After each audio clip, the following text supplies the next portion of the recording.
Hey there, I'm Trisha and welcome back. In today's video, I am going to be bringing you my next reading rundown with books 17 through 21 that I've read in 2019. So this is my second time filming this video today. I found out that my video footage was unusable right when I went to go edit it. So I am filming in a location that is not my normal filming setup, and I, have really got nothing with me. I'm filming on the fly and hopefully can edit and get this up in time for tomorrow. Because I am in a different location than where I normally film, I don't have any of my books with me, so I am going to be inserting images here, and we'll get right on into my rundown. Book number 17 that I read in 2019 was The Raven Boys by Maggie Stiefvater. This book, according to the back, is supposed to be about Blue, who is from a family where pretty much everybody in the family has psychic abilities. Blue, however, does not have any abilities like that, but she's more of an amplifier for everybody else in her family. She makes their powers stronger and makes their readings more accurate. Blue and her family have a tradition of going out on a holiday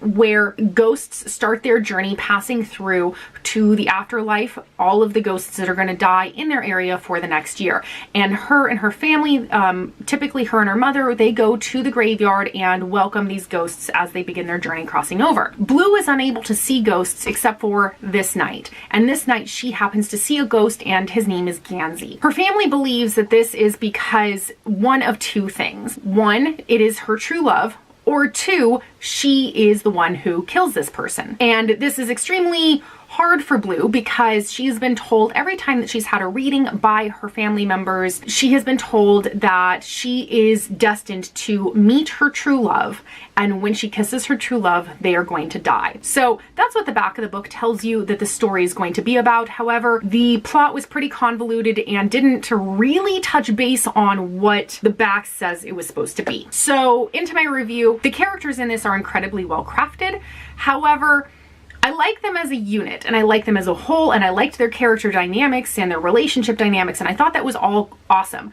I did not feel drawn or connected to any particular character as an individual. I think it's really strange that I wasn't able to feel connected to any of these characters, considering this was such a character-driven story. For the setting, I thought that there were certain places in the story that were incredibly vivid, but then there were other places where I didn't really feel what the places were. I hardly remember them and what they looked like. It was really interesting. It was really hit or miss as far as the setting went on whether or not I felt like it was successful or not. For the plot, I feel incredibly betrayed by this book because it was really frustrating for me to not have a plot line that I was expecting. And then for it to be so character focused that it threw the pacing off.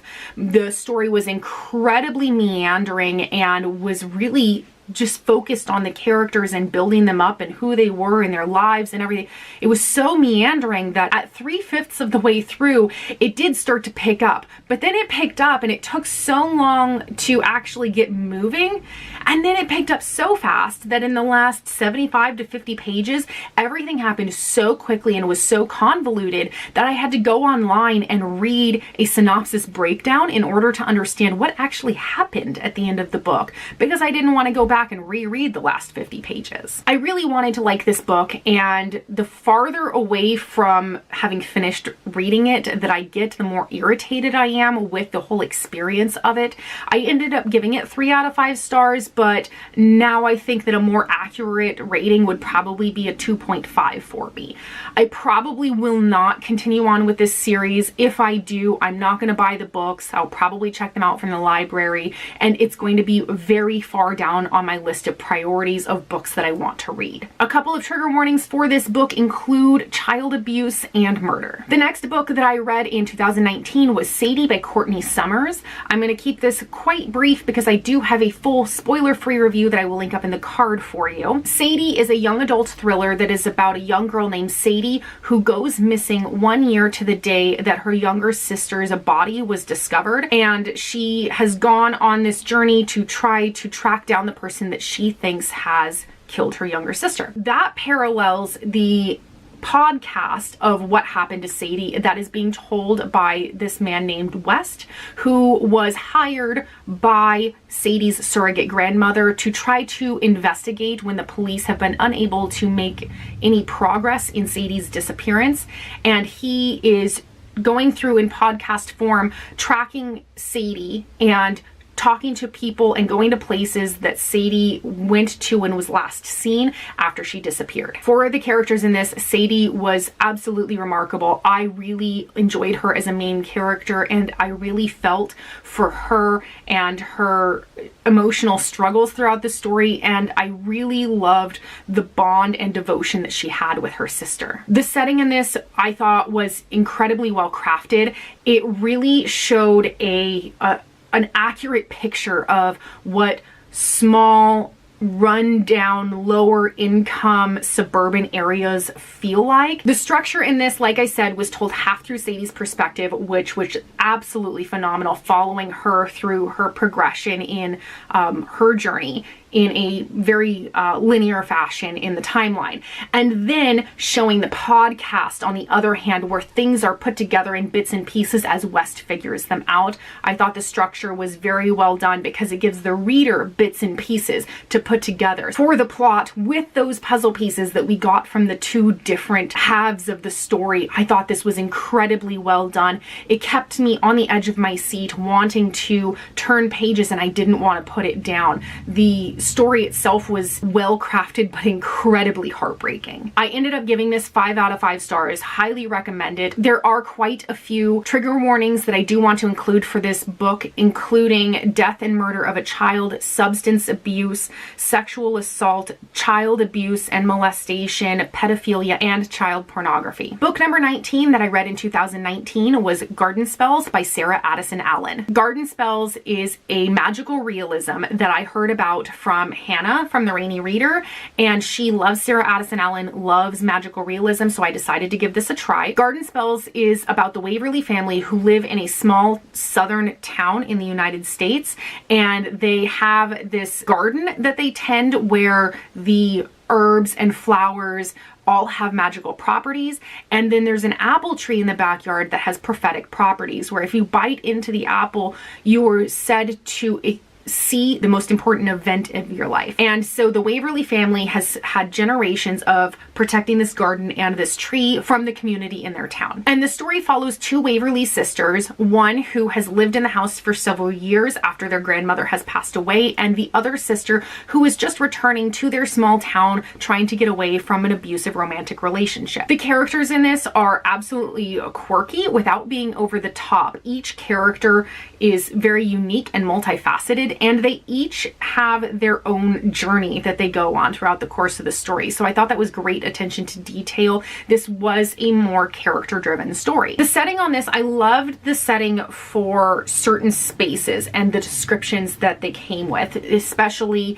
the Waverly house, the garden, and the town as a whole. However, when you get into specific places within the town, I feel like the setting was lacking a little bit, and it was missing some of the magic and some of the detail that those other places had. The plot on this was a well-paced plot for the type of story that it told. It was a slice of life that was sweet and slow, that I seemed to really fit the personalities and the small town that the story takes place in. I ended up giving this 4 out of 5 stars. I really enjoyed it, and I am looking forward to reading more Sarah Addison Allen books in the future. A couple of trigger warnings for this book include an abusive romantic relationship and sexual assault. The next book that I read in 2019 was Piecing Me Together by Renee Watson. I did this on audiobook, which was also narrated by the author. Piecing Me Together is a slice of life story about Jade, a young girl of color who lives in, I believe it's Portland specifically, and she is going to a private school in her area, and she's there on scholarship, and she gets great grades, and she has a passion for Spanish and learning the language and wanting to visit Spanish speaking countries. And she's working really hard to go on a school trip where she gets to visit a Spanish speaking country the next year. And she is nominated to participate in a mentorship program called Woman to Woman. And she gets to the program and she starts to think that she has been nominated to participate in this program because she is a young girl of color and that the faculty deem her to be at risk. And she doesn't really want to participate because she doesn't think that she is that sort of girl who would really benefit from a program like this, and that she thinks that the program organizers and her mentor have just got no clue about what her life is like.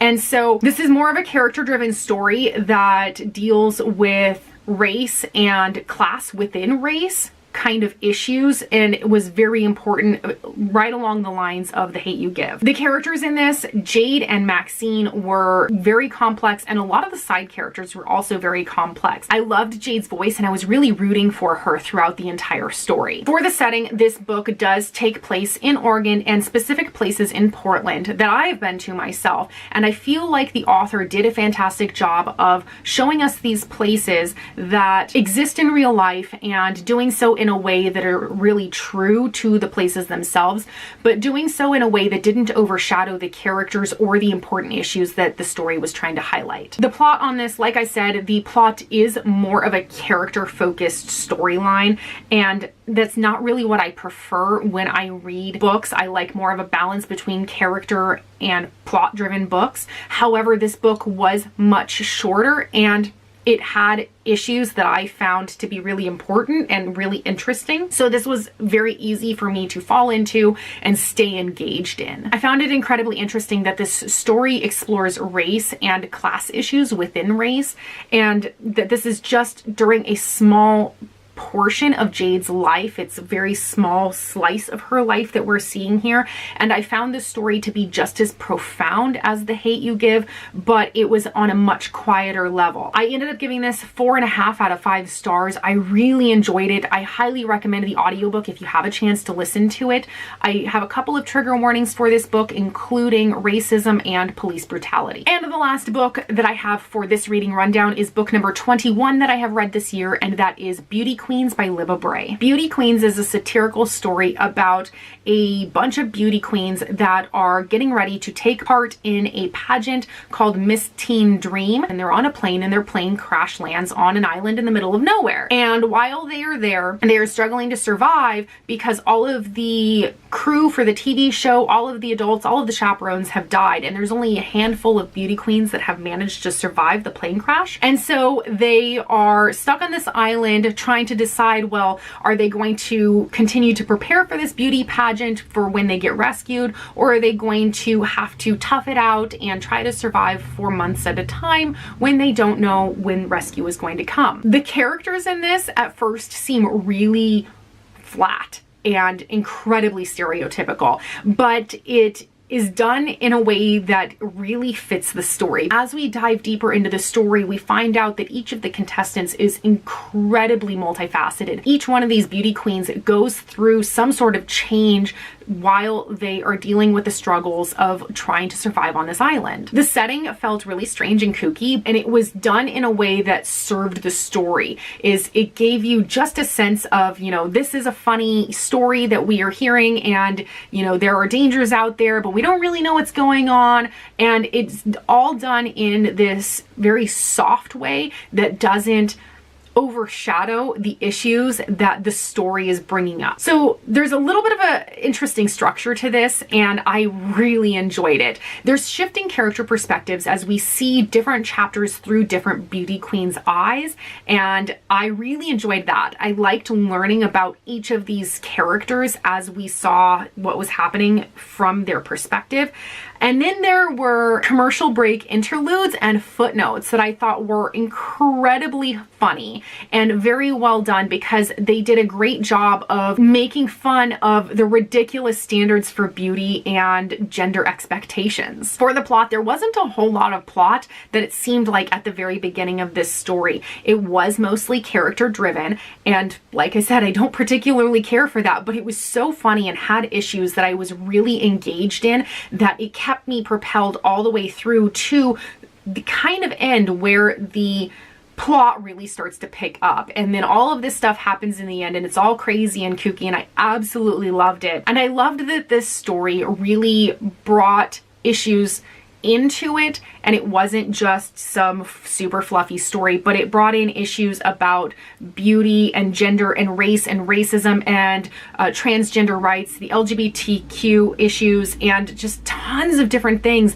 were packed in here, and I really thought that it was cleverly done. I ended up giving this 4 out of 5 stars, and I highly recommend it as a fascinating feminist read. A couple of trigger warnings for this book do include misogyny, eating disorders, transphobia, and racism. So those are books 17 through 21 that I read in 2019. Let me know in the comments down below if you've read any of the books that I have mentioned here today and what you thought of them. Also, if you have any recommendations for magical realism books that you think that I would enjoy, please leave me some recommendations in the comments down below. And now is a perfect time, if you have not already done so, click that little subscribe button down below if you'd like to see more content from me, and I'll see you all in my next video. Bye!